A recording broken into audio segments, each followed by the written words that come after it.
Mic check. Checkity check. Adjust as necessary. So we went and saw Third Eye Blind a couple nights ago. Yeah, I saw those videos.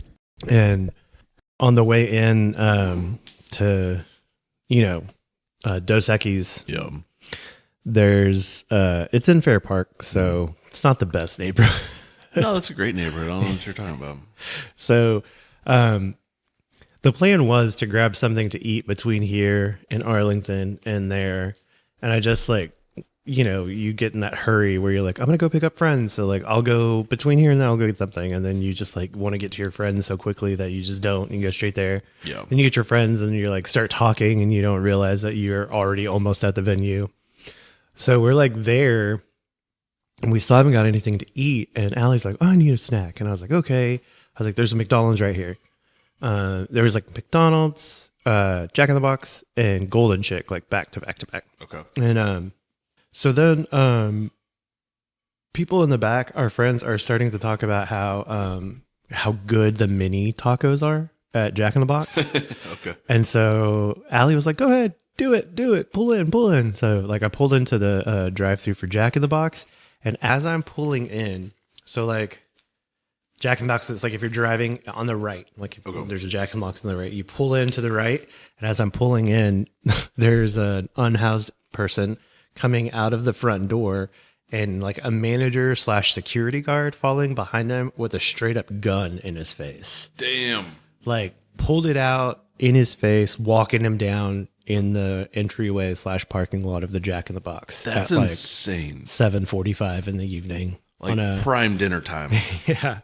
And so, yeah. We did not get any Jack in the Box tacos. We decided to go ahead and eat at the venue and spend three times as much on Understandable. and be safe. So yeah. That was my brush with violence this week. Wow, that's insane. Yeah. I don't know if I had any brushes with violence. I saw some dried up shit on the side of a building. Nice. Was it white? No, It never it is. it was a few hours old. That's a Mandela conspiracy theory thing is you're never going to see white dog poop anymore. It doesn't exist. But Step Brothers, Yeah, you gotta I was lick just the white about to dog say. shit.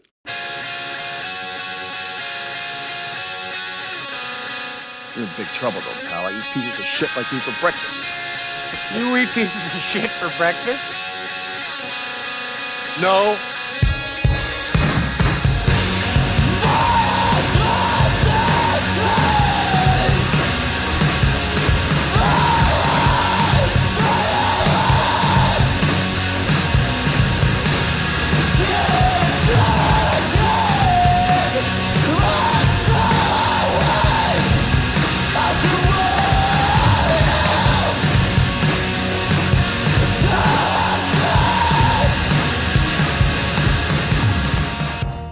good morning and welcome to season 1, episode 12 of Breakfast of Champions. That rolling start was brought to you by Delirium and White dog shit. White dog shit.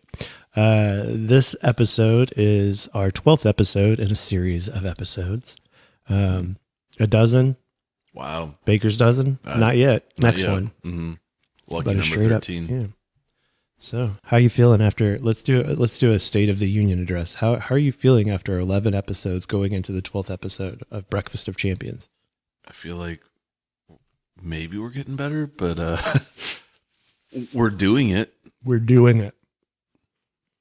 Yeah. I feel good about it. We're consistent. I think that's important. Very much so. I think the thing that's hard for me, and you might attest to this just because of like your work schedule, but I record the podcast and I feel like really accomplished, but then like I forget to get it to Phil in a timely manner. And then like I feel like I'm rushing Phil, and then Phil feels like he's rushing me because I like have to like put the audio overlay on top of the video. Yeah. And then so I have obsessive compulsive disorder, for those of you that don't know me in person. So it really, really bothered me that this past week's episode didn't drop right at 6 o'clock in the morning whenever I've had all of the rest of the 10 episodes drop before then. And so that's just my own personal thing. And I think there's probably only one other person in the universe that actually noticed that I didn't drop the episode right on time this past week. So Yeah, you texted me apologizing. I was like, I'm so sorry. And I was still asleep. I had no idea. I was like, You should have like came down really hard on me. You'd be like, this is unacceptable. Next time I will.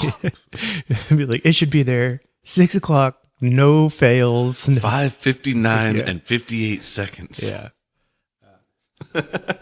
But I'm working on my OCD, and I have a really great tool that I never really employed before.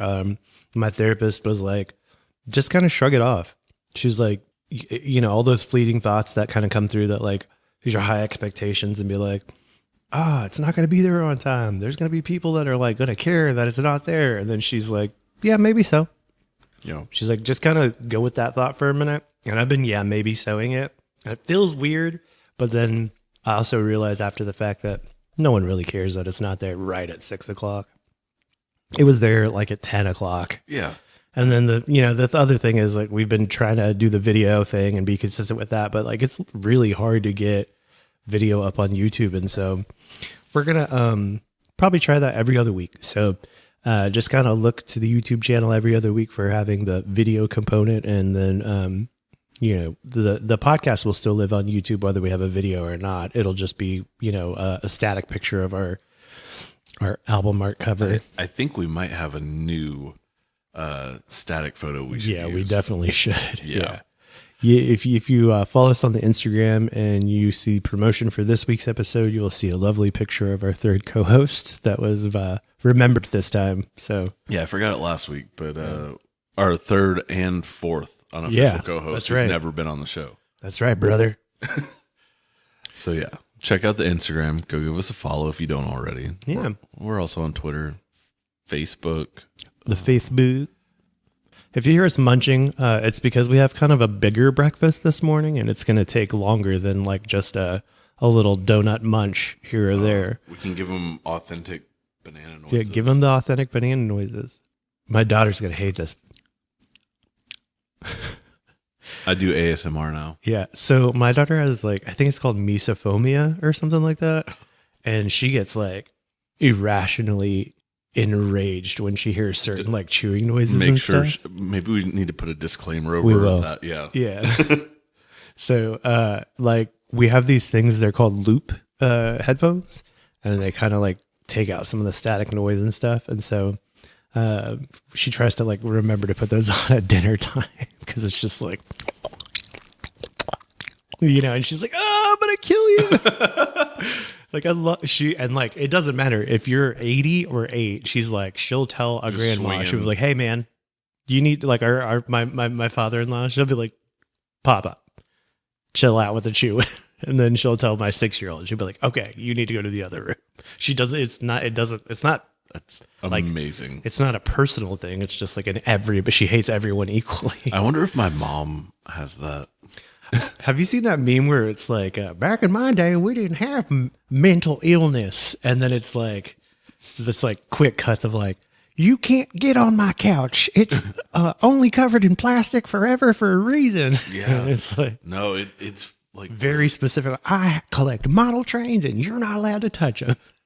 Like, okay, it's called autism. You just didn't know it before. Yeah, no, it's really crazy. Like, I was actually thinking about that because I didn't hear the word autism until I moved to Texas in 2002. Like, I had never met an autistic person that I know of before that point. Like, or that. Oh, you did. They weren't labeled or diagnosed. Exactly. And I remember like meeting autistic people and just being like, oh, okay. And like, I don't know, it's crazy. Like being able to openly talk about like mental health, mental illness, being on the spectrum, like all kinds of stuff. Like it's very eye opening compared to like even when we were growing up, which was sure, maybe that long ago, but maybe really not that long ago. Yeah. How much things have changed. When my grandmother passed away a couple months ago, there was like a time where it was just like me and my dad at the house, and we were just like kind of in that weird, like, you don't know what to do, you know, like you're in that waiting phase of like, we don't know when the funeral is going to happen. You know, we don't know what we can do. It just happened. You're processing, and we're just kind of like listening to music and talking about good memories and stuff like that. And I had just seen this video, and it was, I don't know. Do you know the artist Fred again? I do not. Okay. That's your next obsession. Like I always put you on to like McGee and Dijon and shit like that. Your next thing is Fred again. He's like this, he's this classically trained UK musician. But he makes like dance music / like, I don't know, EDM type music. But what's cool about him is he has like these self-imposed, time limits. Like he only allows himself like 30 minutes per track. I love shit like that. Me too. Like, I think like, yeah. Oh, I like a band I think of from, again, when I was a teenager is the Bronx. That first album they recorded, 3 takes. Yeah. And that's it. And like, I love when people like impose certain things on their art to like, because I feel like a lot of things under pressure, they don't always turn out great, but you can really get some gold when there's pressure on the concept. So yeah, I love that kind of shit. Well, it's just so converse to how tightly I hold my art and how like like critiquing and aware I am of like, and I have friends that like have albums worth of material sitting on a hard drive that they'll never release to the world because it's just like, it's not perfect yet, you know? And it's like, okay, 13 years later, it's still pretty good. You should probably put it out there. But I know a handful of people like that too. Yeah. So I think it's really cool when you hear like Fred again's like, oh no, 30 minutes and it's done. If it's not done by then it's not going to be worth anything. If it's worth something, it'll be done in 30 minutes and we can, you know, move on to the next thing that's worth something and the next thing that's worth something. So he's collaborated with a lot of my favorite musicians. He, what's really cool too, is he works with an engineer that kind of like puts a lot of samples into his, like his bank. He uses like a touch drum pad. And so he'll wind up remixing like current rap hip hop artists without really being super familiar, because he'll just like he's got a really cool Baby Keem track. He's got like a Future track. He's got really cool stuff. And so Fred again's one of those artists where he spent, I think, like a year traveling with just his laptop and would capture like real life sounds on his laptop and conversations with people and like YouTube videos and like just things that he thought was like interesting and cool. And then he would like load those sounds up into his like drum pad thing. And so he's got like some of my favorite songs from the past 3 or 4 years have been Fred again songs, but someone has this video in it. If you're out there and you're struggling and you love Fred again, just go to YouTube and type in Fred again, but it's therapy.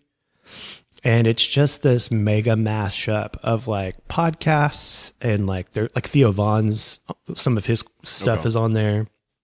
It's one Fred again song, and it's just him at the Boiler Room performing the song, cut with like all these like podcast people talking about mental health and like speaking very candidly about their own mental health. And then the video kind of crescendos into this big celebration of just like music and joy and like it's gonna be okay and that sort of thing. Sounds awesome. I put that on for just me and my dad after like my grandma, I'm just sitting there. Sitting in his bed, just like hitting my vape, just weeping, you know, and my dad's just like sitting there, like looking at me. And then, so we wrap it up and he just so like gently and sweetly, he's like, why do you think that like your generation is so open about mental health? Because I could just like, you could just see like, he just has no frame of reference for that. It's just, I'm his frame of reference for discussing mental health as like a everyday life topic. Yeah. And it's taken me 40 years to get to a point where like I'm barely now open with discussing like my mental and being aware of like my mental health problems and like trying to like, I don't know, be in the day to day like throes of like mental health and stuff like that. So yeah. So if you're we've talked about that the last couple of episodes and I don't know why, like I just keep coming back to that, I guess, cause we were talking about just cool music and stuff like that. But yeah, Fred again is therapy. If you've never listened to Fred again, he's one of my favorite guys to listen to as far as like, I mean, you could dance to his music, but you could also like, again, it's a really cool thing where you could like put a motivational speech on top of it, podcast wise. Check it out. Yeah. So last week we ranked our top 5 Keanu Reeves movies. There's this other I told you about that silly boy Pete Holmes and his Pierce Morbiers. He has this thing where this joke like naturally came about on his podcast. They were talking about what if Keanu Reeves played the piano, and he was like, da da da da da da da da da da da, and then like he naturally like wrapped up the melody, and he's like da da, I am Keanu Reeves, like that, and then he goes, I play piano keys. And so like the rhyme of Keanu Reeves and piano keys, dude, that joke like slayed me for the longest time. So now sometimes I just say Keanu Reeves, piano keys. So our friend Jordan, who has already been texting me, he's itching to be on this podcast. Jordan, I promise we will get you on. A full movie episode with him. And that's the thing that he texted me this week is he loves when we talk movies. And he also has this like running dialogue where when he listens to the show, he immediately texts me out of nowhere with no frame of reference to the fact that he's listening to the show and just kind of like dives right into the conversation. I get the same text. A wrap up from last week, Jordan Klein, shout out to the lead singer of our band Unspell. You hear his voice at the beginning of every single episode that we've ever done. His top 5 Keanu Reeves movies, starting with 5. He's got Speed at number 5. Which, come on, Jordan. No, he texted me the same list. Oh, you got the same list. Okay, so you got Speed, Bill and Ted at 4, Constantine at 3, Scanner Darkly at 2, and Point Break is number 1 for him. And I said, freaking great list. Dude's a genius. Play a dummy / be yourself and be righteous at all times, and you will succeed. He also just kind of dapped me up for liking Scanner Darkly, so... so if you're out there listening and loving it, send us your recommendations of what your top 5 Keanu Reeves projects are. breakfastofchampspod at gmail.com. Phone number 682-294-0101. Instagram, Facebook, TikTok, X, Threads. We're on Threads? I mean, I think you have to be if you're on like Instagram, kind of like you have to like, it ties into your account. Oh. I've never gotten a Threads account. It's all Zuck, man. It's all meta. You have a Threads account. You just haven't activated it. I will never activate it. Like, no. So this week, last week, you suggested Jackie Chan. Yeah. As our let's run it top 5 movies for Jackie Chan, and I completely forgot till about you reminded me at like 12 o'clock this morning. I was like, I'm missing something. We're gonna talk about somebody. So yeah, this whole plan of having like this week to really delve into the artist. I knew we were doing it. I've been thinking about movies in my head, but I hadn't been going back and looking at movies. Yeah. So like I pulled up his filmography on Wikipedia, and I haven't even looked at it yet. So I'm really just going off of memory on... Sure. Would you like me to go first since I kind of have like, I touched up my memory on that? Yeah, go for it. Okay. So I'm going to just go, I'm not going to go 5 to 1. I'm just going to freestyle. That's kind of what I was going to do too. It's hard to rank. Yeah. I mean, where do you put Rush Hour versus like Police Story 2? You know what I mean? It's like, they're basically the same movie as far as like being a buddy comedy or whatever, but it's like Hong Kong cinema versus American cinema is so different. So different. And you know, like the humor and the romance and like the tropes that are like built into Hong Kong cinema and stuff like that, like is not necessarily like holding fast whenever it comes to stuff like American movies and stuff like that. So it's really hard to be like, is this movie the same as this movie? You know? So I think for me, the number 1 movie that I want to talk about when it comes to Jackie Chan is Rumble in the Bronx. Yes. I think that is when I go back into the recesses of my memory, when I think about like what is the first like kind of entry into Jackie Chan movies for me personally, I think it is Rumble in the Bronx. That's definitely one of my early ones. I think they showed it on like USA or definitely. I was about to TBS say it was or definitely TNT. like a weekly or monthly showing on cable TV, either like HBO or TNT USA. Yeah, I feel like because we didn't have HBO growing up, but I remember there's a day where it was like a big deal because they were showing it either uncut or something like that, and they showed it multiple times in one day. That was my like first memory of that movie. Yeah, was watching it like on a Saturday afternoon and just being like, whoa. And they played it like back to back, and I was just like, that's insane. Yeah, so if you've never seen Rumble in the Bronx, do yourself a favor and check that out. It came out in 1995. Basically, it's this guy comes to visit his uncle in New York, and he's forced to fight like street gangs. And so like the title's not just a clever title. Like he legit is rumbling in the Bronx. I actually showed Jackie Chan's The Prisoner on VHS the other day, and I'd never seen it, but the tagline on that is "Rumble in the Prison." Because it was like, I'm pretty sure it was made and released before Rumble in the Bronx, but it didn't get a proper like US release until after Rumble in the Bronx. So they were trying to like capitalize. There you go. So for those of you youngsters, whenever like in the 80s and 90s, whenever there was like a big trend or fad, you could kind of go back to your older catalog and like spruce it up by putting the fatty stuff into the older catalog and like kind of get some more sales off of that. So because we didn't have like the internet and stuff like that, we didn't know that like, oh, this movie had already come out in Hong Kong, but they could like repackage it and make it like kind of fatty to whatever's happening in the States and then like put it out on just VHS. Exactly. And they also would cut together movies. Like there's certain movies of his that are like mashups of 3 different movies that they just cut together and slapped a new title on. I think that was the first like Bruce Lee thing that I saw, was the compilation of a couple of different movies mashed together because like of that very reason. So Rumble in the Bronx is going to be the first one. Is the first one I talk about. You good with that? Rumble in the Bronx, Rumble in the Bronx, bringing on our list. Yeah, definitely a notable one. Yeah, we have a release today, so that would be my first customer of the day.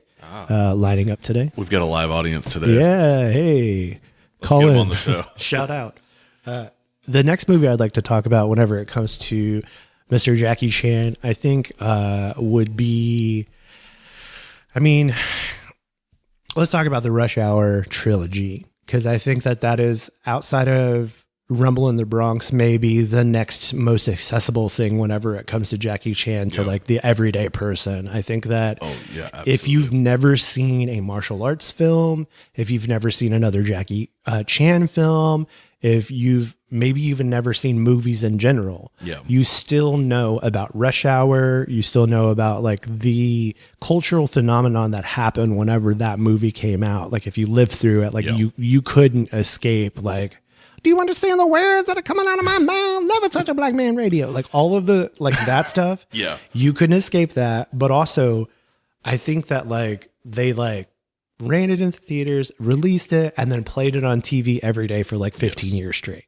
Like I think it just didn't go off of TV for like 15 years straight. Like a TBS, TNT, like if it wasn't, you it was could like turn on a TV, toggle back and forth between them. So, but the first time I saw Rush Hour, had a wonderful time. Just an amazing rip roaring adventure, hilarity, romance, action.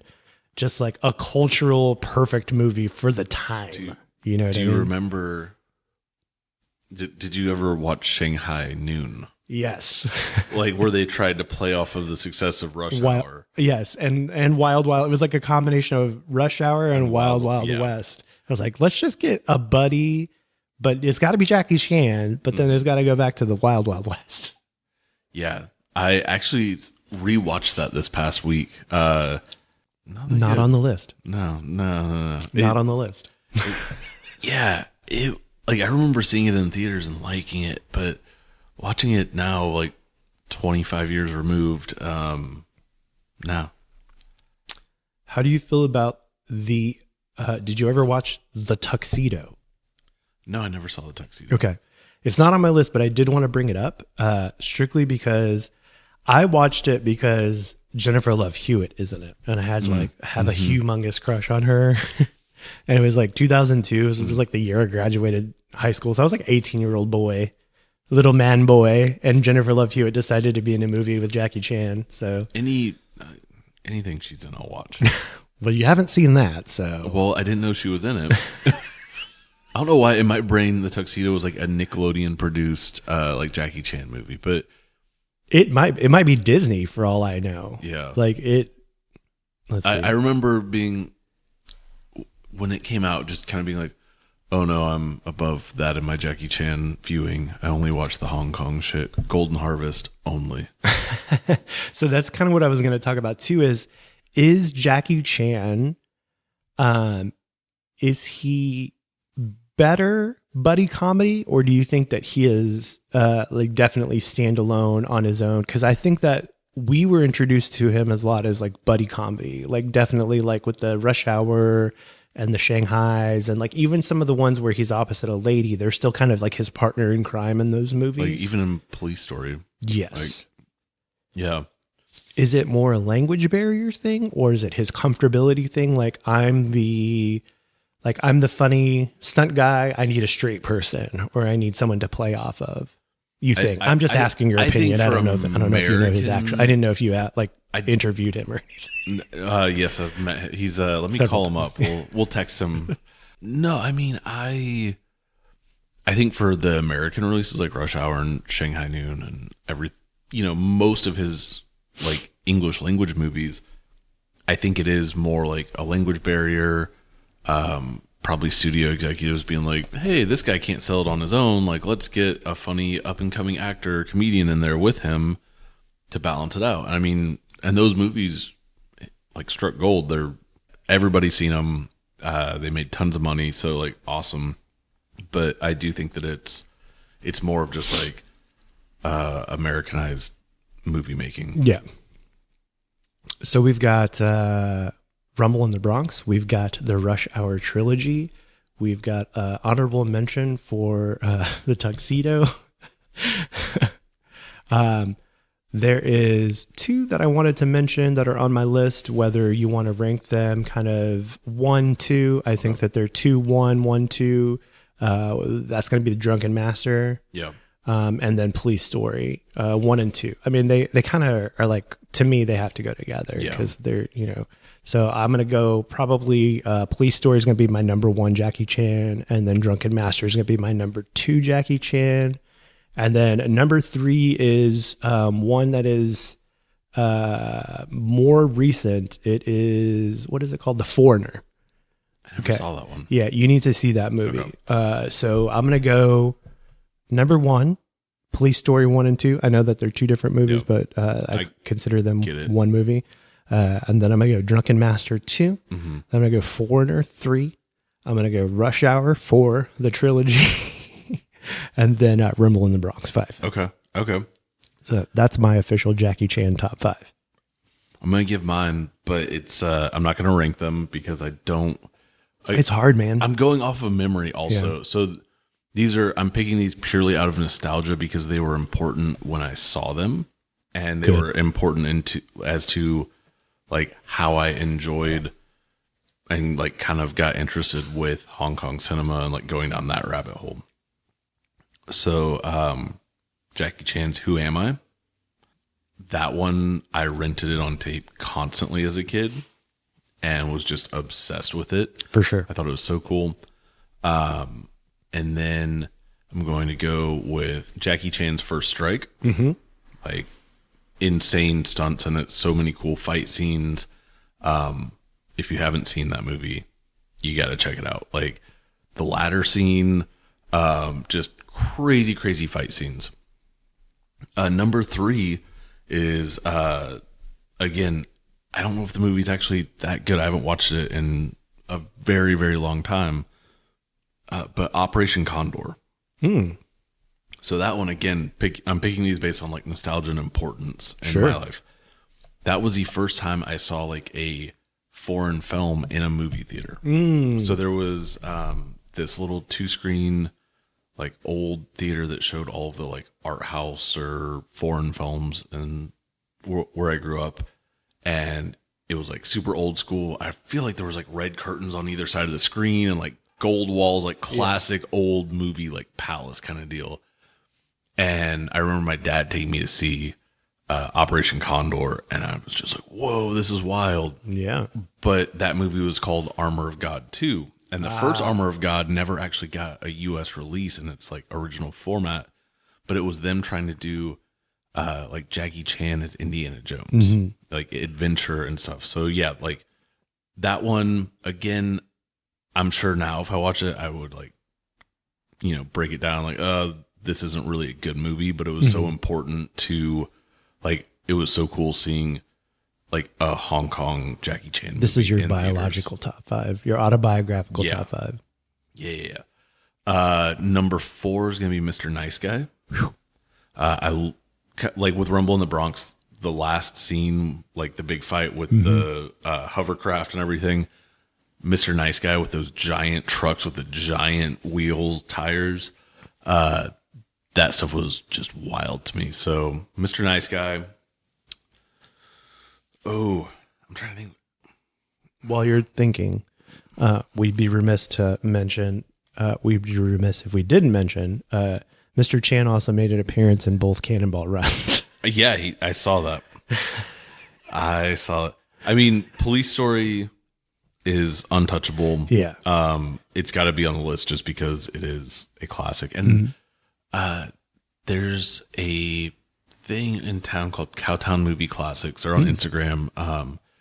But they used to show movies at the old ISIS. And before the ISIS shut down, which is a huge bummer. I think they're over at Horace Hall now. But if you're in Fort Worth, Cowtown Movie Classics, I found out about that because they did a Jackie Chan month at the ISIS. And so I got to see Police Story on the big screen. I got to see Drunken Master on the big screen. And they just like each week they'd have one and you could come in, watch it. And it was super cool. That's what's up. Yeah. Underappreciated artist, in my opinion, Mr. Jackie Chan. I think that a couple of years ago they did like a tribute to him at the Oscars. Okay. And there was just like a super cut of all of his stunts and just like everything that he brought to the table whenever it comes to like how much he gave to like both Hong Kong and Hollywood. Yeah. His body, not just his body of work, but actually his body that he gave to cinema. And so shout out to Jackie Chan. Thank you for all that you've done in cinema. Just like Keanu Reeves, I think that probably one of the people that we assume or we think of as like a silly actor, or maybe like just an action actor or a meathead type of actor. But that dude, his life story is very amazing. Yeah. He's worked his way up definitely from the bottom to the top. And Absolutely. So if you've never seen any Jackie Chan movie, just do yourself a favor, pop one on, enjoy it, love life, be silly. So yeah. I think that's something that was cool that he did is at the end of all of his movies, you saw like stunts getting messed up, them laughing it off, but he also showed like people getting seriously hurt and showing like, hey, we are really doing this stuff. Don't do this at home. You could get hurt. Look, we're professionals and we're still getting hurt. Yep. But also like showing the fun side of it too. Yeah. And like that balance. And I think that's kind of what he brought to all of his movies, like really cool action, good comedy, and finding that balance. So that's kind of like what he's good at and everything he does. Yeah. So thank you, Mr. Chan. I think we're good on that. We have been munching on so last week we talked about the history of the acai bowl. We talked about how we were both super duper broke and we didn't have any breakfast last week. And so this week I decided to right some wrongs after I got paid. I went ahead and got us some mamaka bowls this morning. 2 different ones. We're enjoying acai bowls from a local place called Mamaka.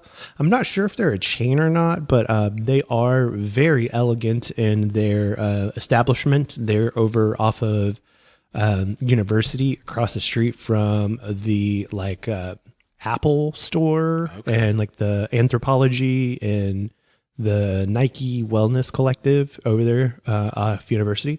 They're in the same shopping center as like Tyler's and and yeah, like it's like a newer shopping center. I never go to that side. Nor do I.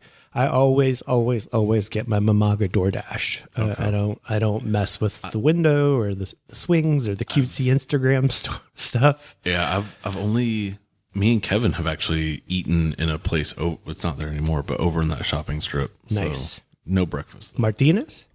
No, it was a taco bar. No, I'm at Kevin Martinez. No, Kevin. Kevin, our third co-host. How could you forget about Kevin, our Sorry third to co-host, disparage you, whose photo is right here, Mr. O'Malley. So Mamaka bowls. This morning I ordered us 2 different bowls. The first one I got is their traditional Mamaka bowl. It is an acai based bowl. Here, I'll read you a little bit about it. I'll learn you a little bit about it. I've also ordered from Mamaka at least 50 times. This is really good. I'm going to be ordering from them. Okay, Mamaka, the original Mamaka bowl, the blend in the bottom of the bowl is going to be, of course, the acai base, but you're going to have strawberries, mangoes, blueberries, banana, and a little bit of almond milk. That's kind of giving it its liquidity. Then they top it with their house-made granola, sliced strawberry, sliced banana, and sliced blueberry. Now, I always on this one, because it doesn't come with it, I order honey on top. I just personally think that it kind of like makes everything sticky and a little bit better, like the granola and the fruit. It kind of gets a little sticky and like mixes well.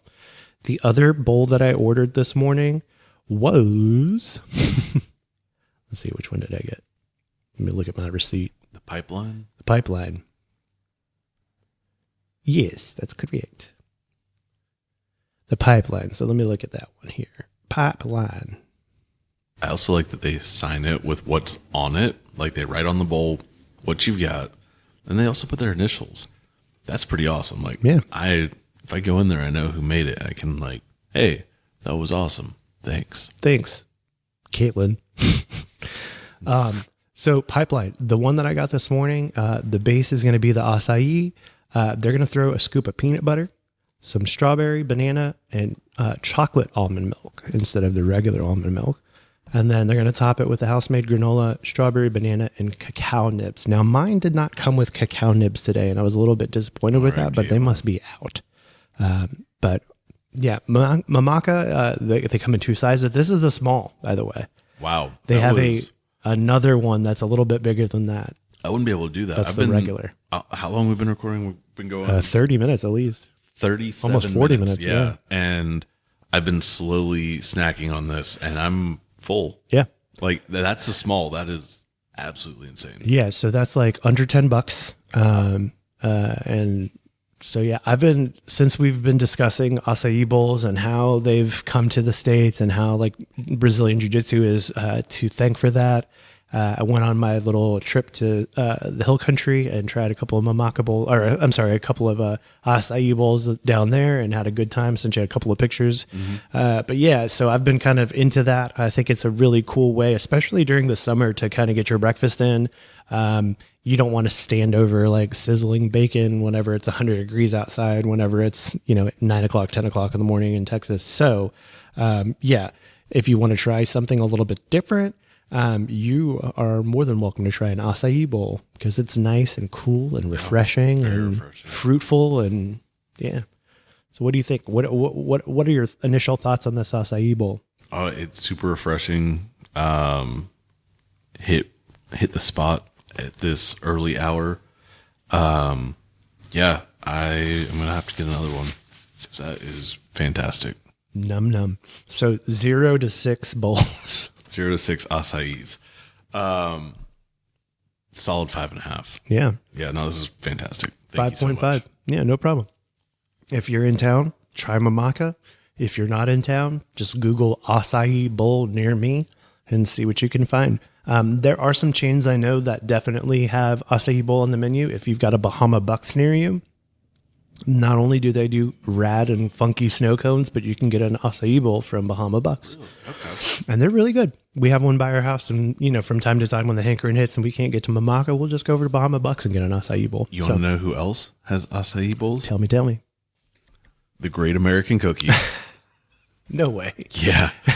So I was telling you earlier about how Aiden was talking to me about acai bowls. Well, we were walking around Sunday at Square the other night, and over across from Bass Hall, across Sunday at Square, there is a standalone Great American Cookie, not in a mall, like just in a shop, like, like a regular old next to Funky Town Donuts, brick and mortar. For real. Like, I've never seen one outside of a mall, so it kind of threw me. But then Heather's like, "Oh, they have acai bowls there. And we were just talking about those." And I was like, "No, they don't." And huge sign in the window, Great American Cookie, get acai bowls here. I was like, holy shit.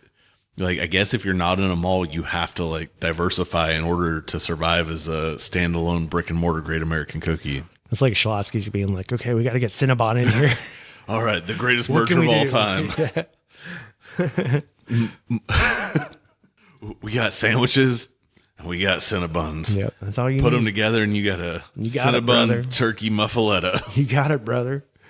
So yeah, Mamaka, thank you very much for providing us with breakfast this morning. It was delicious. We enjoyed it very much. You got 5.5 out of us out of 6. Mm-hmm. We're going to follow you on the Instagram so that way we can keep our list of who we're supporting. Also, if you're on Instagram and you want to kind of support some of these places that you've seen us eat at or kind of want to check it out, we've been trying to kind of keep up with who we talk about on Instagram, so that a way, you know, it's an easy way. So if you already follow us on Instagram, just go to our following list and see who we're following. You're going to follow Cinnamon Toast Crunch. You're going to follow Peak MMA. You're going to be following Fort Worth Float Company. A lot of great local companies, as well as like the silly companies that we love to promote and follow as well. So yeah, absolutely. And Mamaka, thank you. We're always trying to tag anything we talk about on the podcast, or anyone we talk about, we try and tag them. True story, true story, true story. Spread the love, spread the love.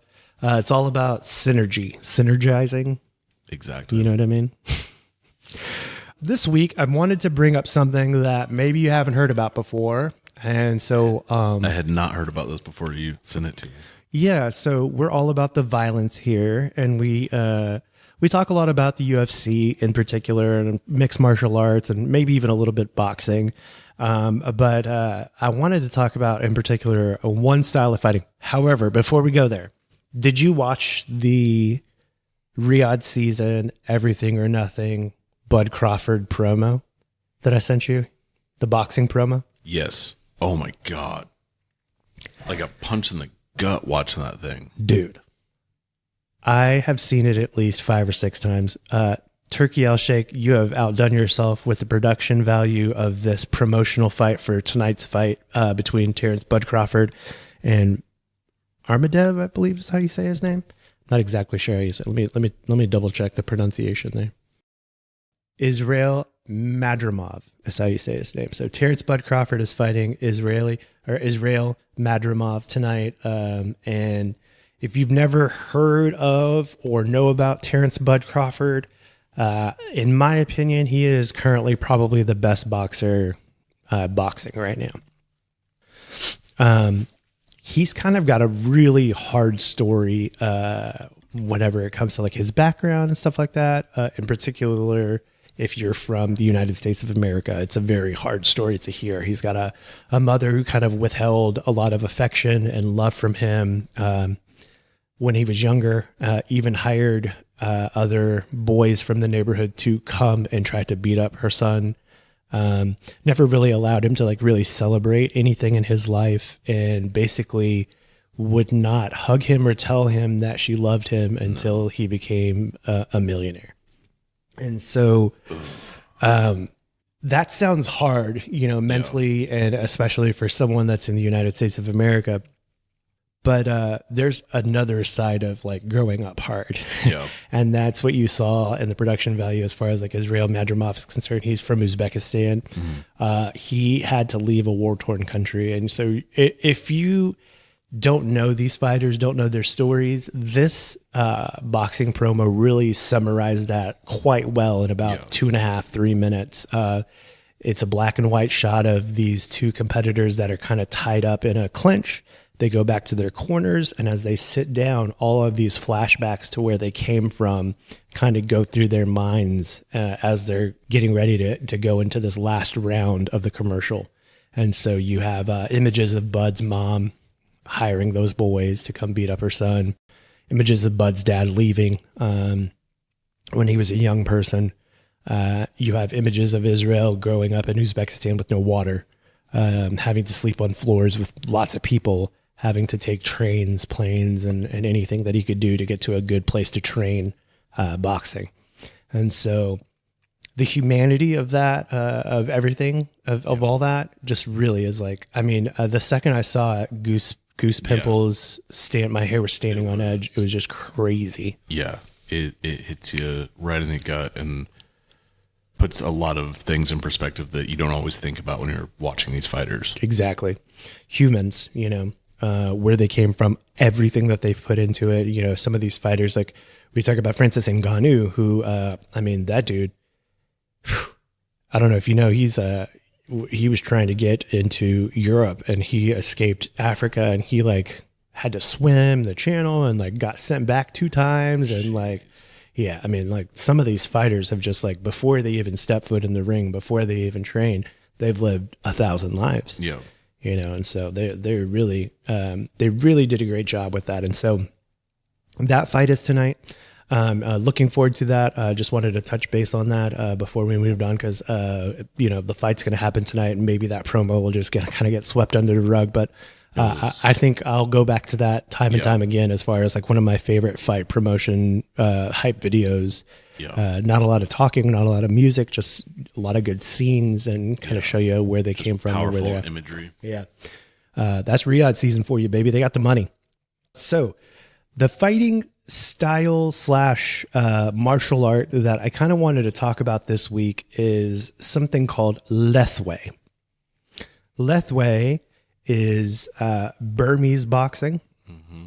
And so the reason that I kind of wanted to talk about it is because it's very similar to like Muay Thai in the fact that you've got elbows, you've got, punching, kicking, all that good stuff. But I think the thing that kind of separates Lethwei from any other martial art is it is one of the only martial arts that they allow and encourage headbutts. And so Lethwei fighters, they are also competing bare knuckle.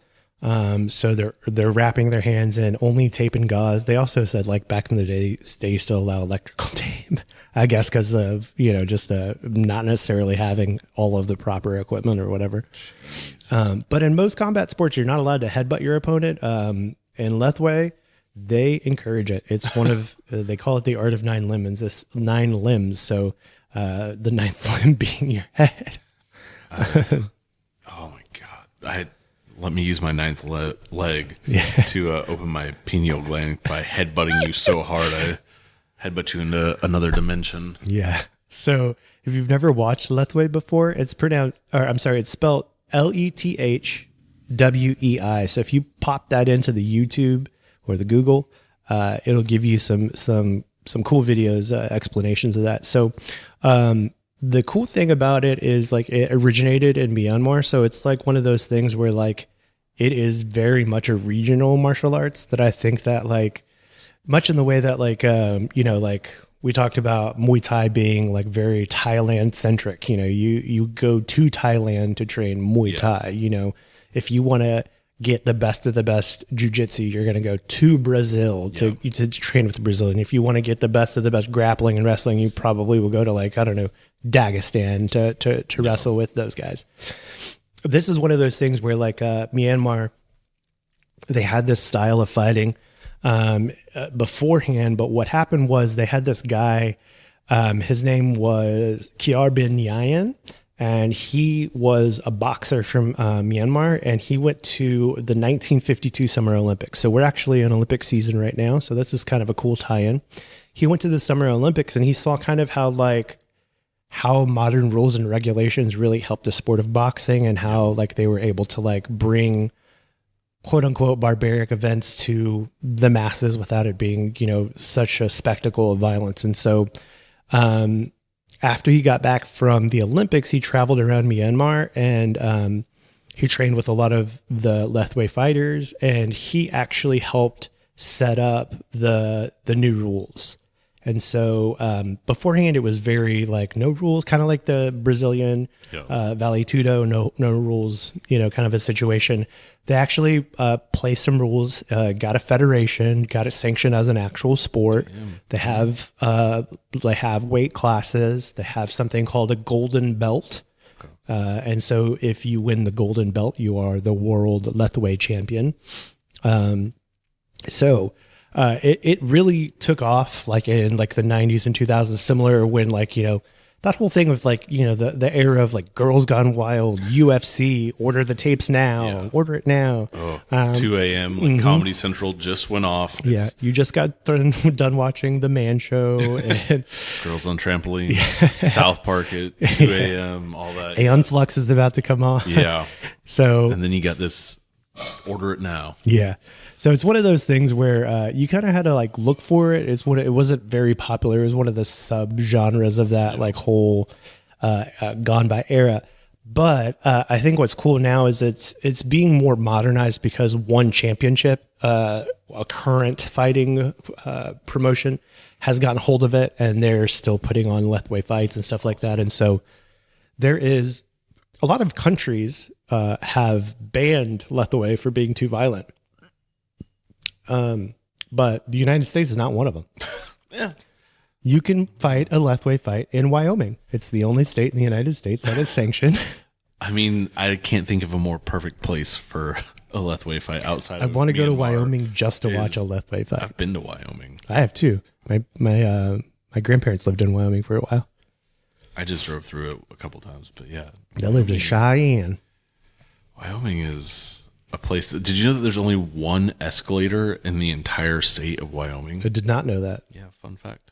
Is that just one of those things where men just say it really definitively, or you actually know that? No. I mean, maybe it's changed since I read the article, but my wife is like tripping out over the fact that I've been telling her for like 13 years. I'm just like, you just say it really definitively, and everybody believes you. I mean, this is one of those random little nuggets of knowledge that I have lodged in my brain that's completely useless and useless info. Once a year, somebody brings up Wyoming. I'm like, oh yeah, did you know there's one mall in the entire state that has an escalator, and that's the only escalator in the entire state.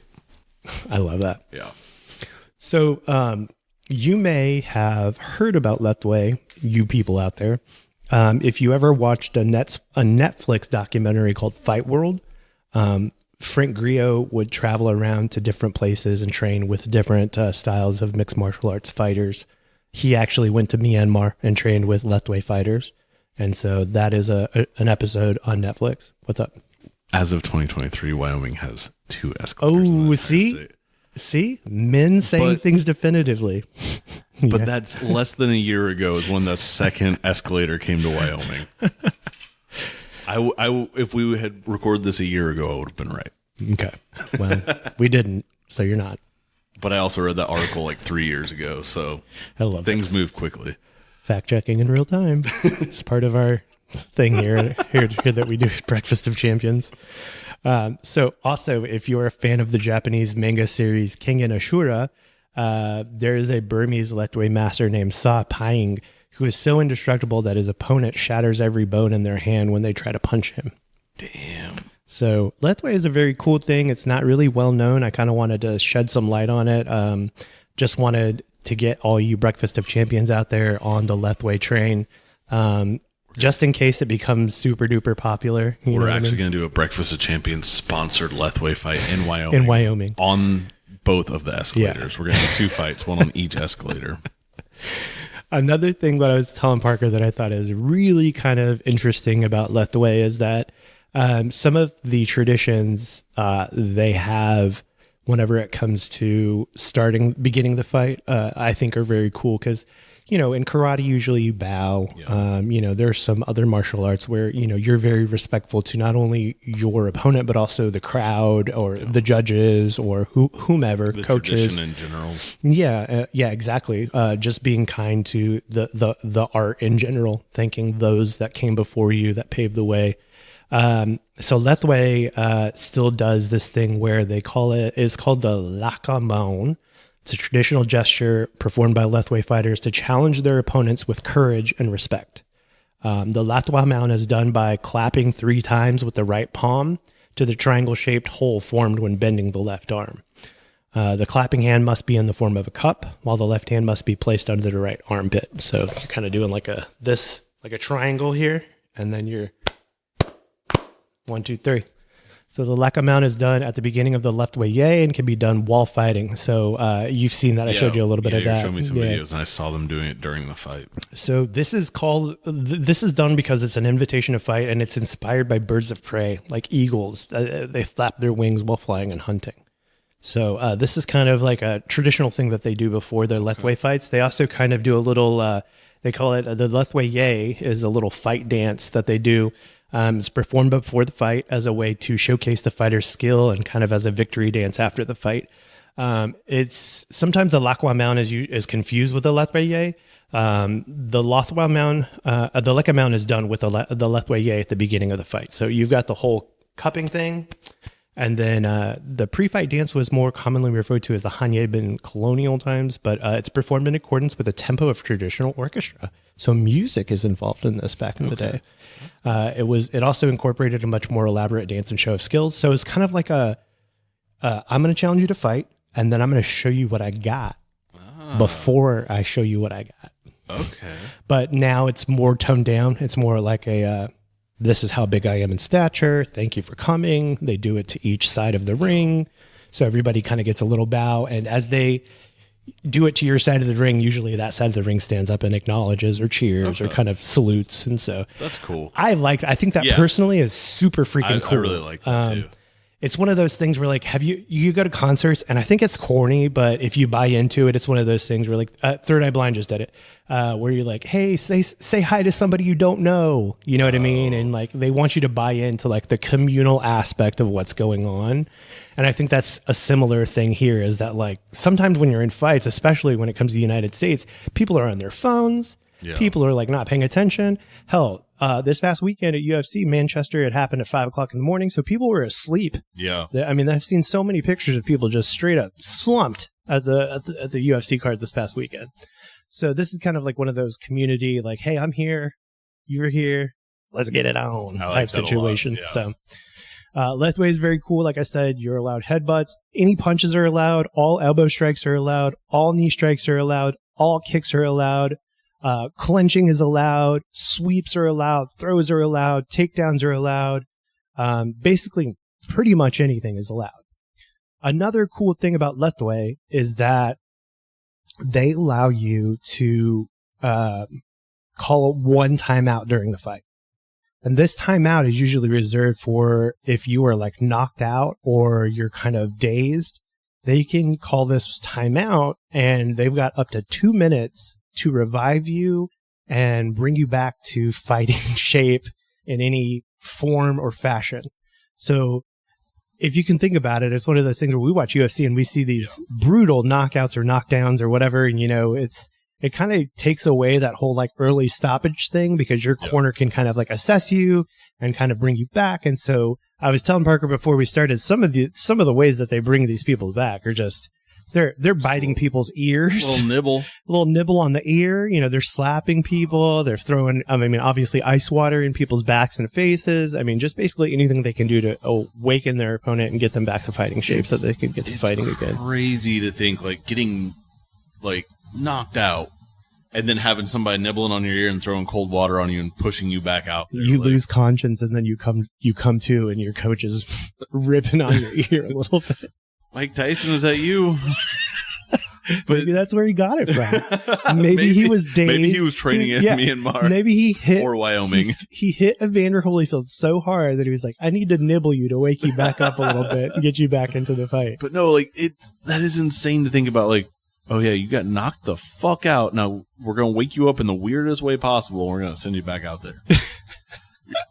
Like, no. Yeah. It also makes sense why you can do this in Wyoming.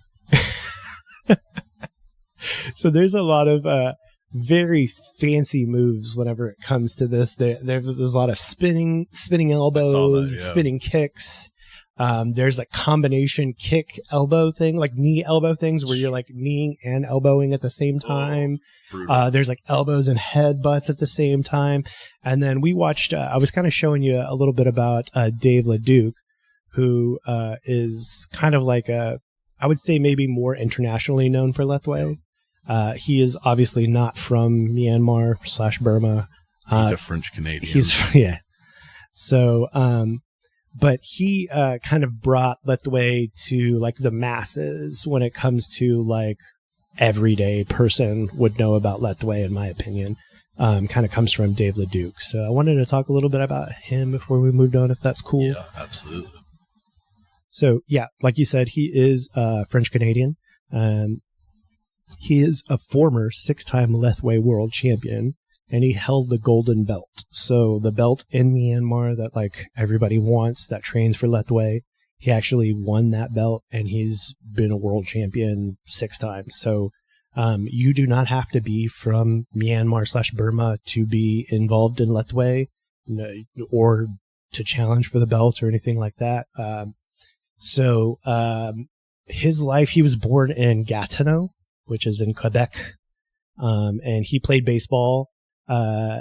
He is just like an all around really good athlete. He was like almost like a professional pitcher. And then, so I thought this was cool. Whenever he was 17 years old, he got into a fight with his father and he actually left home. And so, he joined this Kung Fu school, and he actually has a Sifu. So like we talked about, Bloodsport, Patrick Marcel was his Sifu. And he began learning this art called Sanda, which is kind of like a Kung Fu type art. And so he started fighting amateur fights and then started doing some Jeet Kune Do, started integrating some headbutts. And so he basically kind of like got mad at his dad, left home, went and found a sensei, and basically dedicated his entire life to training martial arts. Sounds like something out of a movie. A movie, yeah. It's exactly, I was thinking the exact same thing, a little bit of that. So he was doing a lot of MMA whenever he was in Canada, did some amateur fighting, won a few of them. He actually won his last amateur MMA fight against Yukinori Akazawa, who is George St. Pierre's protege. Mm-hmm. So like really, really up there fighter. He made his professional MMA debut against a UFC welterweight fighter named Jonathan Manure. He's never cut weight, really. He fights around his walking weight, which is 171, which is what I was telling you. Yeah. He does drop down to 155 occasionally to fight, but he doesn't like to. So yeah, I mean, you're saying he's 6'4". Let me double check that. He is 6'2". I'm sorry, not 6'4". But even 6'2", being 150, 155. Yeah, that is brutal. I mean, I'm in that range, and I've dropped down to like 190, like one time in my adult life, and I looked emaciated. Yeah, I mean, it wasn't my choice, but yeah, no, being that height and being 150 pounds, like that is crazy to think about. Yeah. So since Lethwei was illegal in Quebec, he was having trouble, obviously, fighting fights. So you're saying he bought a house in Wyoming? No, sir. He also couldn't get a fight in Myanmar because no one really knew him. He went to Thailand and just decided he was going to fight Muay Thai and kind of get close to Myanmar, as close as he could. And so he decided to go down to, he moved to Phuket and started training at Tiger Muay Thai. And so we talked to Seth, who's been to Thailand and maybe even has been to Tiger Muay Thai, maybe passed by it or so. But yeah, so another kind of tie into our podcast is that the gentleman, Mr. LeDuc, or not LeDuc, Mr. Yeah, is it LeDuc? LeDuc. So yeah, another cool thing that Dave LeDuc did that I thought was really cool that we talked about cursorily before we started the podcast is that in 2014, LeDuc took part in this thing called Prison Fight for Freedom in Thailand. And basically what happened is the Thai Department of Corrections, they wanted to get a way for inmates to battle or fight for an early release. And so what they do is they pick fighters that have exemplary behavior and that are committing to, changing their lives and training in some sort of martial arts. And then they allow them to fight against professional fighters. And if they win, they can reduce their sentence or even gain their freedom. And so Dave LeDuc went down and fought a Muay Thai fighter. This Muay Thai fighter was arrested and incarcerated for trafficking meth. And so he went down to fight him. LeDuc won by unanimous decision and left the top of his opponent's head lacerated because of repetitive elbow strikes. So that dude got his ass kicked and still has to serve time. Damn. Yeah. So I did take a look at Prison Fight. There's been a couple of people that have actually have gotten their freedom from fighting from Prison Fight. Yeah. So in 2017, Showtime did a documentary called Prison Fighters: 5 Rounds to Freedom. Ron Perlman was the narrator of that film. And basically they wanted to showcase what was going on in Thailand about this. And this guy actually, through this documentary, won his Muay Thai fight against the American fighter and was granted the Thai royal pardon. So he got out of prison because he won his fight. So I think that was really cool. It's a really cool, interesting thing that I didn't know about. I didn't know there was prisoners out there actually fighting for their freedom when it comes to martial arts. There's actually a movie that's based on a true story about this. Very cool. It's called A Prayer Before Dawn. It's about a English boxer who gets incarcerated in Thailand and has to fight his way out. I also believe it's an A24 film from 2017 or 2018. I actually own it. It's a really good movie. I think it might be on Hulu. It's probably on streaming to check out. I'll have to look it up. Yeah. So David LeDuc actually doesn't fight Lethwei anymore. But he is like I said, he's kind of like how I got introduced into Lethwei. Just kind of like the story of somebody that isn't from Myanmar going to Myanmar, dominating that sport.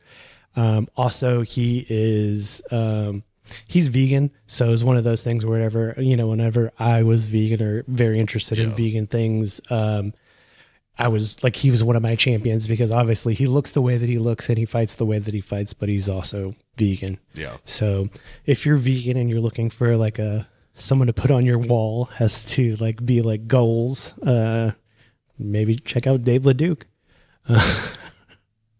You're just smiling smugly over there. Yeah. I don't know. I mean, some people are still into it. I don't know. No, he's probably has a badass diet. He's not just down in Impossible Burgers and Beyond Meat. Oh, no, yeah. He's just having acai bowls and some rice and some tofu. That shit's cool as hell. Yeah. So, cool. If you've never checked out Lethwei before, check it out. Again, it's spelled Lethwei. I don't know if I'm saying it right. Dave LeDuc is the guy that we were talking about. So just a quick little history lesson on that. We're always talking about regular old scrapping and wrestling and all that good stuff. It's fun to go and see somebody else's, traditional. I think the dancing is cool. I think the timeout is cool.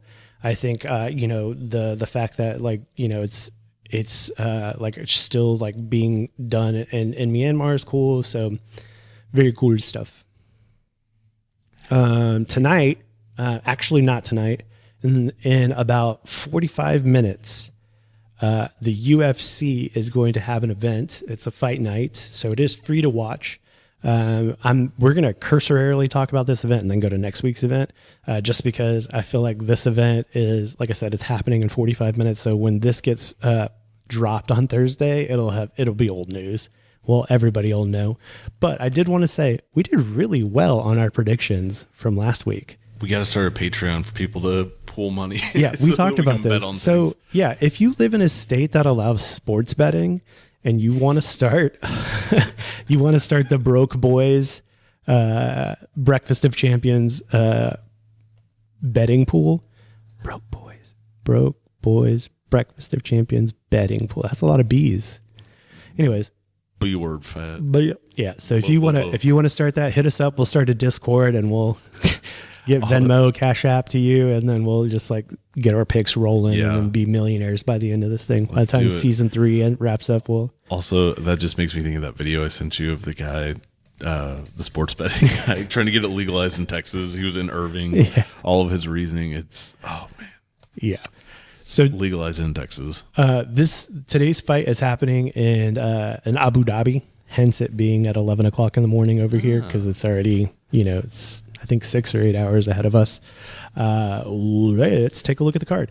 So the card is headlined by Mr. Corey Sandhagen, who is number 2 in his bantamweight division. He is fighting Mr. Umar Nurmagomedov. Now, whenever it comes to Umar Nurmagomedov, you hear the name, you automatically know Russian, Dagestani, Habib, Islam. That's his crew. So Mr. Sandhagen obviously is a more traditional martial artist. So he's going to be defending a lot of the wrestle heavy attack of Umar. A lot of media this week talking about how Umar's striking is above the level of Islam and Habib. So he could be the heir to the Dagestani throne whenever it comes to being pound for pound. So looking forward to this fight.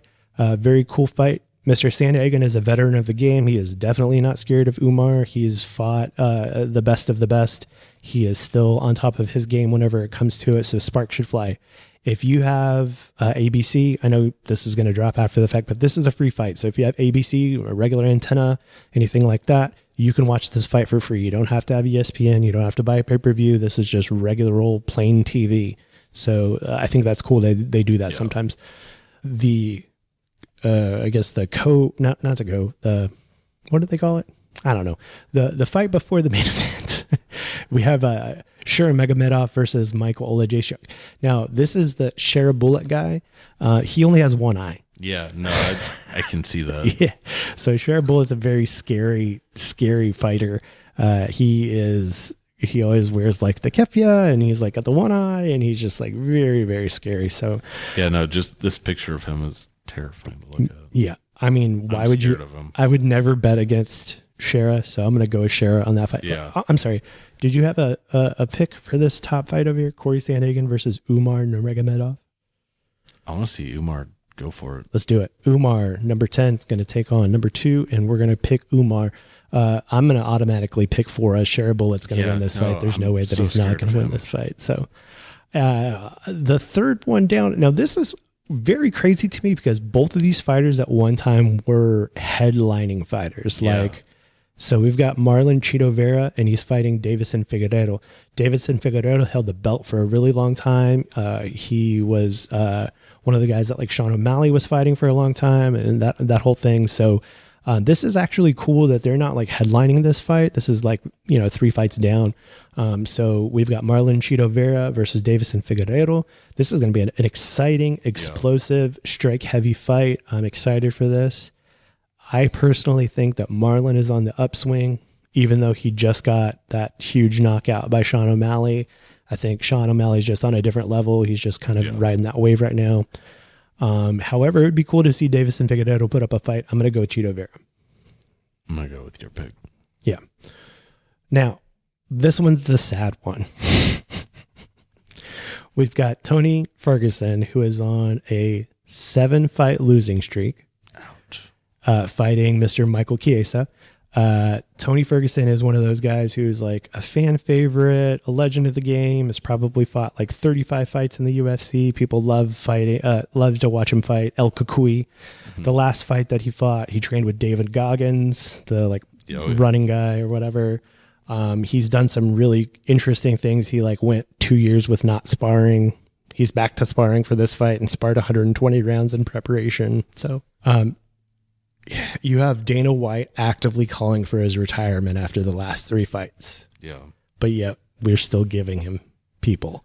And they're just not any people. He's getting killers. It's like almost as if the UFC is like, we want you to go. And if you're not, we're going to put you out so that you can't come back. But he just keeps coming back. So obviously I'm going to go with Michael Chiesa in this. How do you go for a guy that hasn't won a fight in 7 fights? You know what? I'm gonna go with Tony Ferguson. Oh, look at you!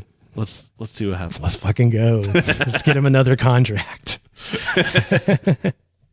All right. So we've got Mackenzie Dern versus Lopi Godinez. Now, I don't know. Did you see anything for this fight? No. So you're not on the side of Instagram that I am. She came in for the weigh-in and she she took her pants off and her her little boxer underwear, I guess it was bikini, was kind of up her little hiney a little bit, and so she kind of broke the internet with her butt hanging out. Everybody was I saw it so many times on my Instagram feed. It was just butt. So this is kind of a pick'em fight to me. Like you see, there are no odds on this fight. Yeah. It's just one of those things where either one, you could flip a coin there. So personally, I'm going to go with Lopi Godinez because she's Mexicana. That's why I was going to go with Si se puede. You know what I mean?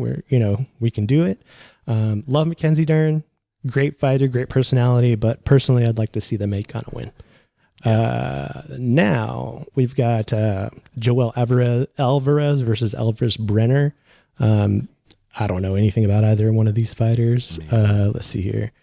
The only fighter that I know that's fighting on the prelim card is going to be Alonzo Menifeld. Okay. So if you're looking at the prelim card, obviously there's going to be some great fights. Most of Fight Night cards are great fights, but Alonzo Menifeld is the only one that I really have experience with. So Broke Boy Betting Club, we've got Umar, Share a Bullet, we've got Cheeto. We've got a split decision here on this one. You can throw your money however you want, but I picked Michael Chiesa and Parker's got Tony Ferguson. We've got Lopi Godinez, and then let's go Elvis just because he's got a cool name. Yeah. Elvis Brenner. All right. So since this is dropping on Thursday, you'll have a few days to actually put your bets in for this fight that we're about to talk about. We've got another Fight Night card coming up. So another free fight. So this week is free. Next week is free. So if you've got empty pockets and you don't, we've got it coming up. So the headlining there is going to be Marcin Tybura versus Sergey Spivak. You've got these two big boys here, and you've got Polish power versus Moldovan power. Again, this fight could be one of those things where you pick them. I like Sergey Spivak in this fight.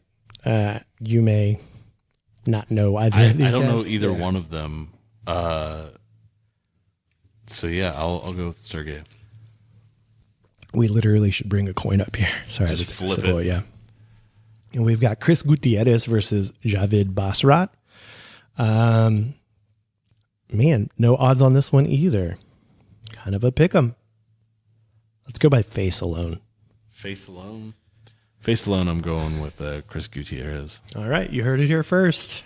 We got our locks picked locked. Hold on one second. And we're back. Sorry about that. My tummy was I've decided to name my stomach. Oh, what's the name of your stomach? Tumothy.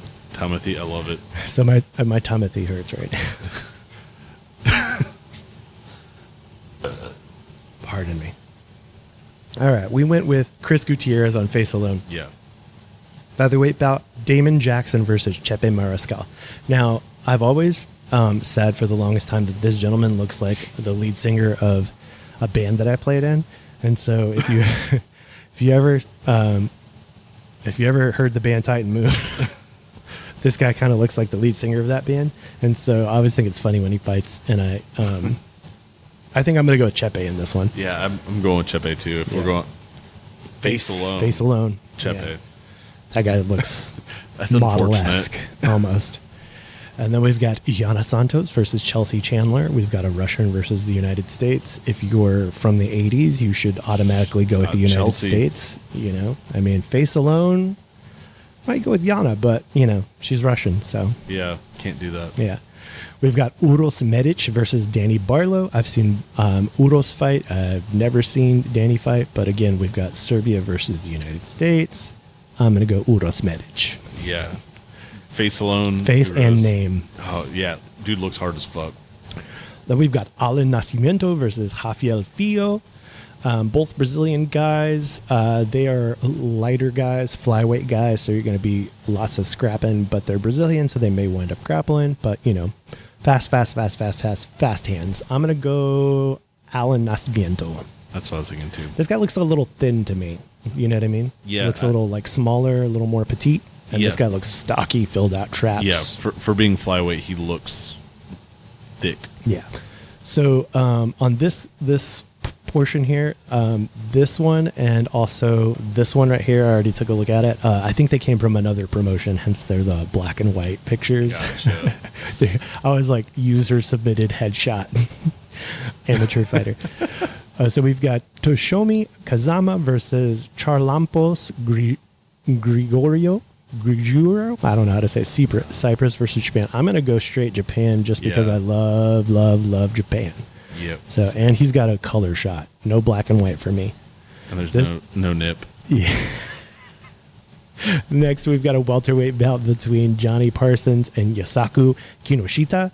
This looks like it would have been a matchup in like an 80s like action movie. I was just about to say, this guy's hair is worth looking it up alone. Honestly, both of them, like the bleach like buzz cut versus the mullet with like the goatee combo. Yeah, but like, it's also a really clean like comb over mullet. Yeah, you know, like a party mullet. Like, very much business in the front. It's very much like a late 80s Chuck Norris mullet. Yeah, it's like if you went to Great Clips and said, I want the Billy Ray Cyrus, but they fucked up the front a little bit.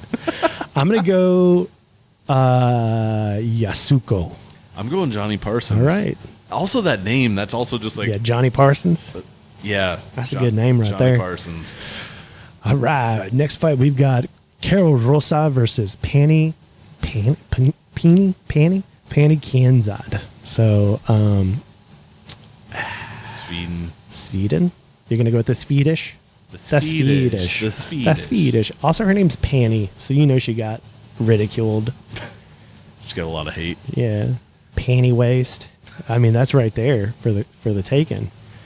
All right. Heavyweight bout. Big boys. You got Janta Dinez versus Carl Williams. Janta. I'm going Carl Williams. Carl?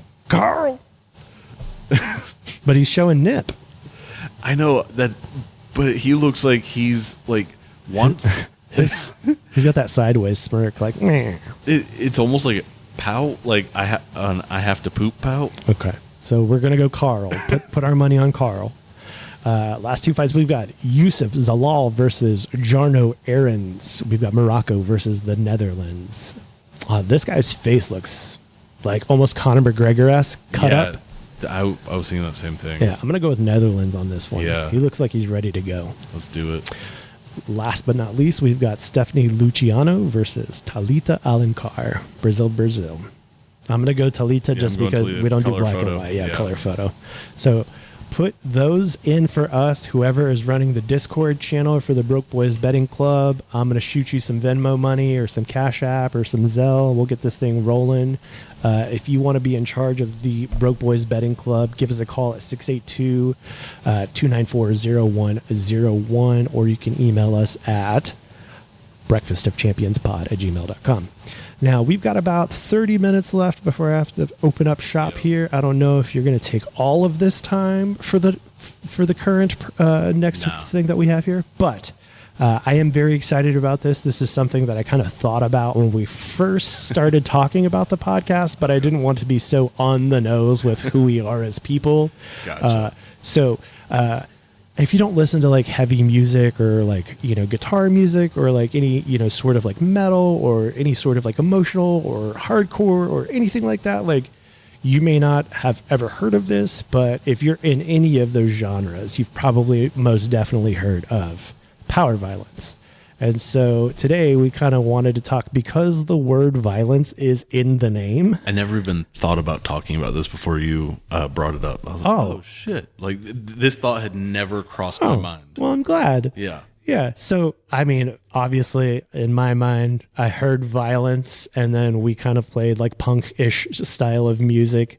And so I thought eventually we're going to have to talk power violence, because that is kind of one of the things. And sometimes when I think about like, what should we talk about? It's either breakfast foods or violence. Great. But like, there are some offshoots there. Like clearly we're not going to always review a donut. Clearly we're not going to always talk about the UFC. We're going to talk about stuff like, you know, like Lethwei and music and movies and our lives and that sort of thing too. So Powerviolence. You want to give us a little bit of a history on Powerviolence? Yeah, and I am, not a historian on this, so sure. I guess more just like a. Well, let's talk. Let's talk. If anyone disagrees with anything I'm saying, call it in. Holler at us. Yeah, let's argue. Let me know that I'm wrong. Yeah, correct us. I'm going to say everything. Very matter of fact and very confidently. Definitively, just like a man would. Exactly. So, I mean, really, I guess if you don't know what Powerviolence is, in my mind, when I think of Powerviolence, I'm thinking of bands that are like fast, slow, like that's the kind of combo, grunted kind of vocals. The songs are usually 30 seconds to a minute or less. And like really crazy blown out distorted bass tones. And when I say fast slow, I mean like painfully glacially slow to breakneck speeds like grindcore, but not grindcore. Right. So that's kind of what I think of when I think of Powerviolence. When I think of the sound and like the aesthetic of it, it's very like black and white imagery, high contrast, high brightness, stuff like that. So I think probably the early bands that kind of influenced Powerviolence, besides like your grind bands like Napalm Death and stuff, you're going to have bands like Siege, Heresy, and Deep Wound are kind of the ones that I think of when I think of like before there was Powerviolence. These were bands that were kind of paving the way. Sure, like Proto. Yeah, and then Infest. When I listen to Infest, I don't really think Powerviolence. A lot of people, that's where it started. Cool. To me, it just sounds like Youth of Today, but heavier, faster, and 100 times angrier. And I love Infest. Like Infest is one of my favorite bands of all time. And so I never really think of them as Powerviolence, but everybody quotes them as like, and they were, again, kind of,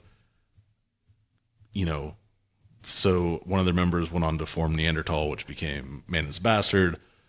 So that they kind of helped spur the Powerviolence moment that happened. Right. And then as far as like, because I've talked to a lot of people who are like, Powerviolence was only like, it only existed from like the late 80s to the mid 90s, and any band after that era, not true.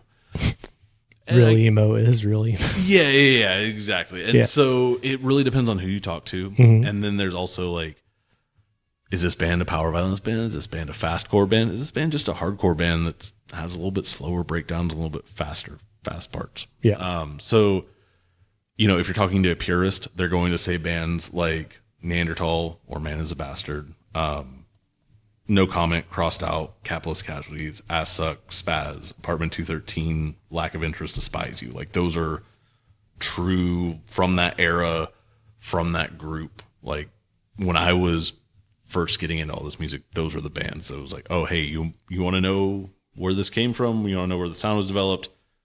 These are the guys who did it. And the term Powerviolence was actually coined in, I believe, the Neanderthal practice space in like 1989.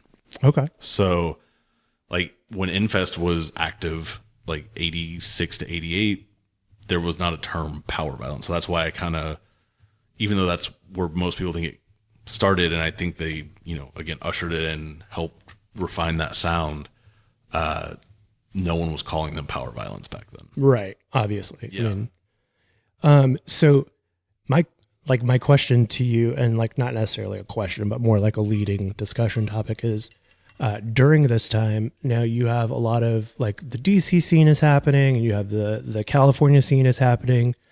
Where is Powerviolence happening? Like, is there a regional scene, or is it mostly Southern California? Southern California. So like, I mean, most of the bands I just named are from the Southern California or maybe Bay Area. I couldn't tell you exactly where. But I know like Neanderthal, which again became Man is a Bastard, Infest, I believe No Comment and Crossed Out, all from that area. Spaz from the area, Capitalist Casualties. And is Powerviolence kind of reactionary to what was going on in the scene? Like it was like, we kind of don't like what's going on, so we're going to do something that's a little bit more fast, hard, or it was usually like had political lyrics, but they also didn't really fit in on any of the shows they were playing. Cause again, those bands I named were kind of the only ones doing it. So they're playing punk shows, they're playing like hardcore shows, or playing, kind of interspersed amongst genres, which, I mean, even, as of like 10 years ago when bands that sounded like this were playing, they were usually playing on, like locally playing on hardcore bills or playing on like punk bills. Yeah. When I think of Powerviolence, I think more like DIY punk ethos and mentality. Because again, like the record labels, like Slap a Ham and like 625 Thrash was a later one. 6 Weeks, those were all kind of like DIY labels run by the guys in the band to put out their music and their friends' music. Right. And so, you've got bands who have like politically motivated things to say, but then you've also got bands like Spaz where they're talking about like Golden Harvest, like Jackie Chan Kung Fu movies, and skateboarding and like pop culture references. So you have some bands that are, have something to say, and then you have some bands who are just there to have fun, like kind of with any genre. Yeah.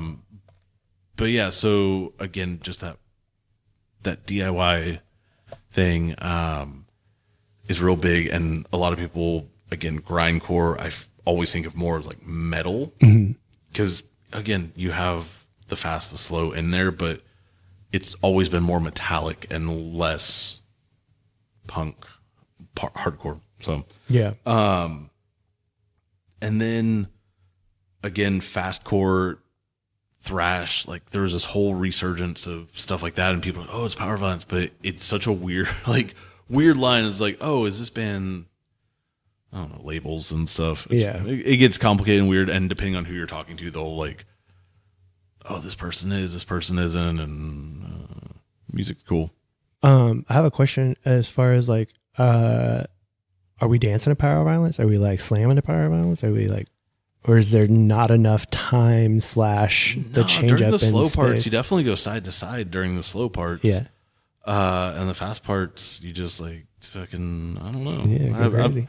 Yeah, whatever you're feeling, just do it. Because younger me, when I first heard the term Powerviolence, in my mind it was just like, oh, so everybody's just crowd killing, and just like it's like the music is so like crazy that it makes you want to be violent, quote unquote. Right. But it's like, it's not necessarily that. It's more about like the fact of how fast, how slow, how like the genres. Like the subject matter, and like you're saying, the ethos as far as like DIY and punk and that not fitting in sort of situation.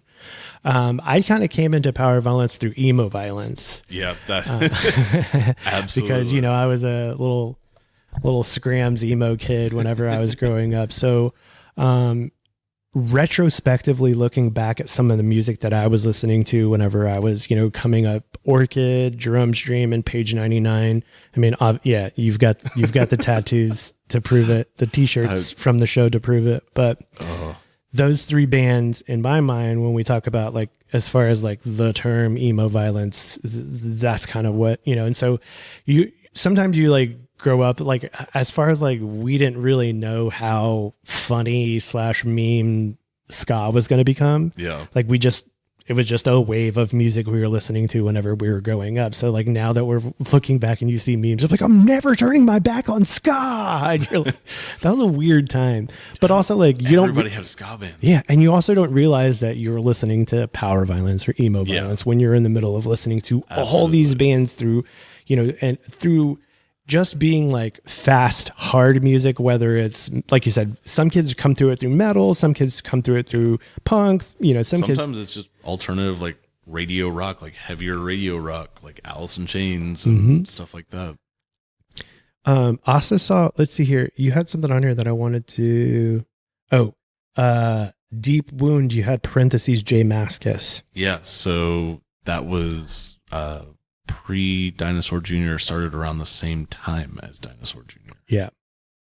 And that's going to be in Massachusetts, not California. Right. But no, I'm just kidding with you. I mean, Heresy's from the UK. Yeah. So, like the stuff that influenced them was definitely not from Southern California. I mean, again, Infest to me just, again, sounds like Youth of Today, but heavier, angrier, faster, which is funny because Youth Today, from the East Coast, and then you've got Southern California sunshine, but goddamn, these dudes are pissed and heavy. There was one more thing.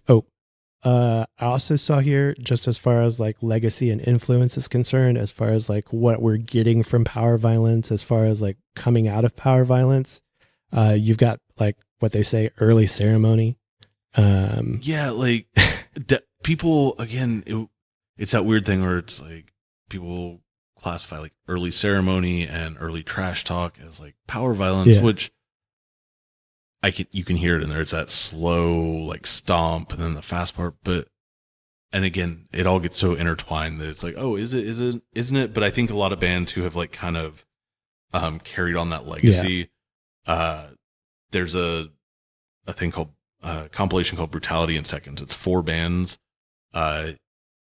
You should, I think Painkiller Records might have put that out. I've got it at home, but you should seek that out. Buy that, listen to it if you want like the best Powerviolence-esque bands of the last 10 years.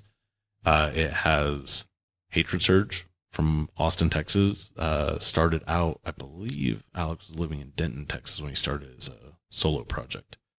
And then it has Mind Eraser, Iron Lung, and Scapegoat. Scapegoat is like the first 3 bands I named, pretty notable names in like recent heavy music.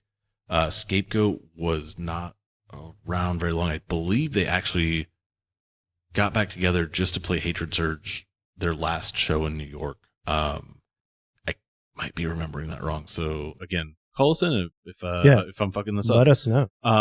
But yeah, Scapegoat only put out like a limited amount of material, and everything they did was fucking fantastic. It was so heavy, so just like mean, great stuff. So yeah, Brutality in Seconds, if you want just the best of recent, newer ish. Yeah. And then as far as like other bands kind of doing that sound, I said Hatred Surge. Alex from Hatred Surge, dude is encyclopedic knowledge about like Powerviolence, fast music, heavy music. He did some bands, Knuckle Scraper, 50/50. Those were both super fast, super awesome bands. He was also in Insect Warfare, not a Powerviolence band, Iron Age.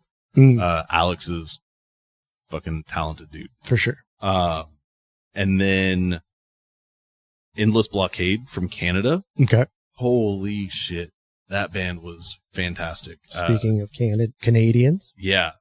Those dudes, like, fucking awesome. They also, like, as their career progressed, they added more, like, electronics into it and, like, harsh noise and stuff like that. And Andrew Nolan, who is in that band, he does, like, remixes and he does noise stuff now. And, like, I know he did a remix for Harm's Way. So he does all these, like, cool remixes for bands that you've probably heard of.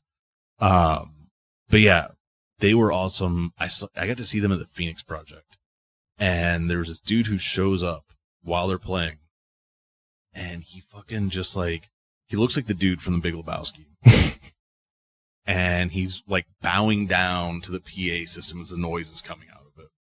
Also, I believe on this tour, I'm gonna mess up his name, but the drummer of Iron Lung was actually filling in for the Endless Blockade, if I remember correctly. I could be wrong on that, but I think that was a thing. Anyways, the dude is there in the pit, just like worshiping the noise that's coming out of it. Then all of a sudden, he's just carving up his forehead. Oh no! And he's screaming, "I have AIDS!" Oh god! He's got like gray sweatpants on, white t-shirt, a robe, sunglasses. It's like midnight. He's got sunglasses on. He's just bleeding profusely from the forehead, throwing it at people, yelling that he's got AIDS. So you get some real characters. Yeah. At this stuff. Obviously. So yeah, Endless Blockade, if you haven't heard of them, check them out. Sex Prisoner, Cave State, those are newer bands. No Man's Slave, named after Infest from Oklahoma City. Mm-hmm. Those dudes were active, it was at least 10 years ago, but fucking fantastic stuff. No Comply, New Sweat. Again, New Sweat is a newer one, and they're really great. I'm excited to see what all they do, and I hope that they come to DFW so I can see them live. For sure. Chest Pain from Austin, Texas. They actually, I believe, may have recently just played a show for the first time in years out on the West Coast with Pavel Chekhov, who are also DFW dudes. And they played that same fest with Chest Pain. It was so fucking cool stuff. That is crazy. The band that I kind of, again, whenever we talked about kind of like newer stuff, sometimes they get thrown in there as Full of Hell. Yep. And I wanted to shout them out because the members are from Ocean City, Maryland, and Pennsylvania area, which is like where my wife's family is from. And so shout out to Wawa loving people from Ocean City, Maryland. Have I told you any of my Full of Hell stories? No. Have I not about the time that me and Full of Hell ate at King Tut? Oh yeah, you did. I think so. Yeah, and got our lunch bought. I might have talked about it. Yeah, we just talked about it. Yeah, on but this that was podcast. Full of Hell. Homies from way back. Love those dudes. Love those dudes. And they actually, their original bass player, Brandon, and then Dylan, the singer, and I don't know the name of the drummer in this band. They just released a new project that Alec Hughes from Hatred Surge does some guest vocals on. I was going to bring that up. We're on the same page, my G. No, I know that Dylan and Alex like talk and they collaborate on stuff, so super cool. I love talking band stuff just because a lot of the times, like, you know, I went to see Third Eye Blind and Yellow Card this week, so I have zero room to talk as far as I'm really like, jealous. You know what I mean? As far as like, but I do like, you know, getting into some of the more minutia of things as far as like, especially whenever it comes to, you know, different subgenres, or whenever it comes to punk and emo and that sort of thing, DIY stuff. A lot of this stuff is happening in and around your hometowns. It's happening whether you know it or not. And it's just up to you to be involved in that scene.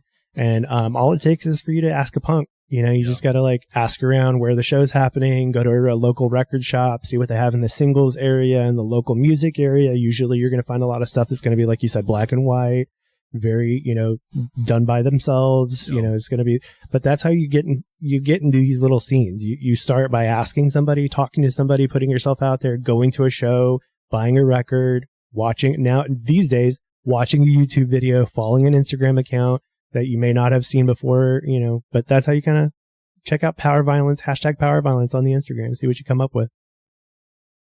What are you smirking about? I feel like TikTok ruined hardcore. Oh, of course it did, but it's ruined most of everything. I feel like I'm doing a bad job of gatekeeping right now. Oh, well, you know. Sorry, elders. Guess what? If you can't beat them, fuck them. Yeah. Yeah. Well, it is what it is, man. Yeah. Whatever.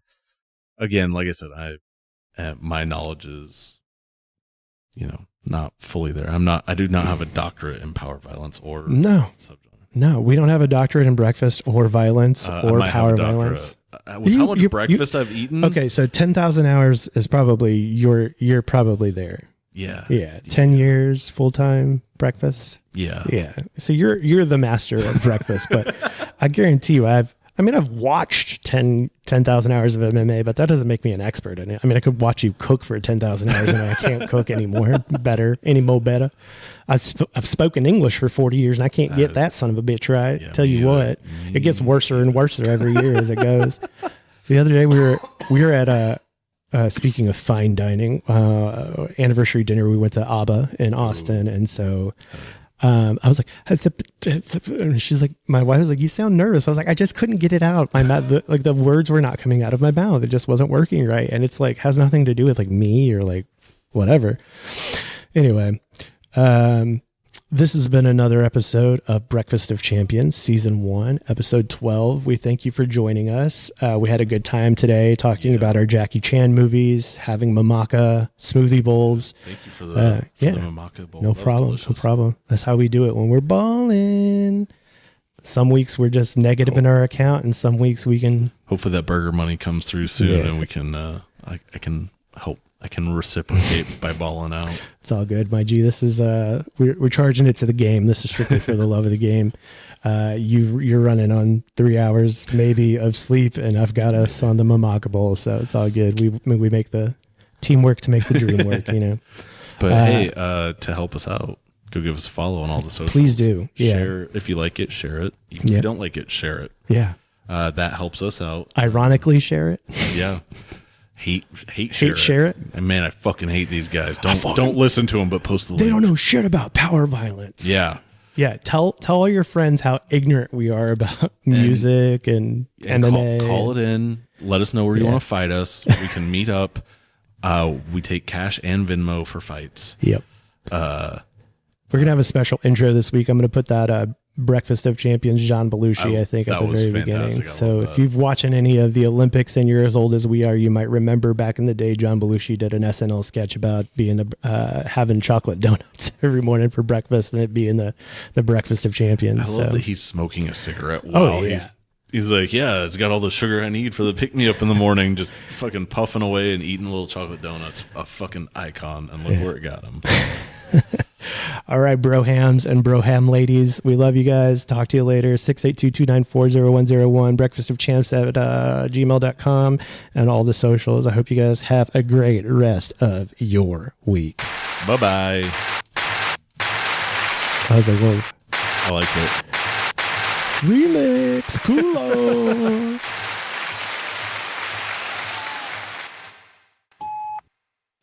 You are receiving a call from an inmate at Tarrant County Corrections. Do you accept the charges? Hey, goddammit, it's Gene O'Malley again. Now, I told you to stop talking about me on your podcast, but you did it anyway. But you asked what I think about the attempted assassination on our rightful President Trump. So as much as I hate you and you over there, you deserve to have the information that I have and the gift of my knowledge. Now let's start at the beginning. John Wilkes Booth and Lee Harvey Oswald both assassinated two of our past presidents, and both of them had 15 letters in their names. Now this new Thomas Michael Crook, he donated $15 to the Democratic Party, and that is not a coincidence. Now Lincoln was assassinated in 1846, and JFK was assassinated in 1946. And now Trump was also born in 1946, and again, that is not a coincidence. As we all know, Trump was rightfully elected in 2016. He should have won in 2020, but the Democrats, they screwed that one up. They stole the election from him, which everybody knows if you got any sense. Now, Thomas Michael Crook, the attempted shooter for Donald Trump, was 13 years old when he entered high school. That's the normal age when you enter high school. I entered high school at 16, but that's beside the point. The event happened on July 13th, 13/13. Now here's where it gets really weird. We all know the MK Ultra experiment, which was to blame for the JFK assassination, because Lee Harvey Oswald was under that program, whether they like to admit it or not, but they won't. Now, MK stands for Mortal Kombat. Mortal Kombat has a DLC releasing on September 24th. 24 minus 13, there's a 13 again, equals 11. And 9/11 is what you have left, which proves that the CIA did 9/11. If you have any more questions, just ask your dumbass opinions here, and I will call back next time I get a chance. Now, I have been in jail again, but that's none of your business. As soon as I get out, if you talk about me on your stupid podcast and it's not related to President Trump, I'm going to come find y'all and beat the hell out of both of you. Trump 2024.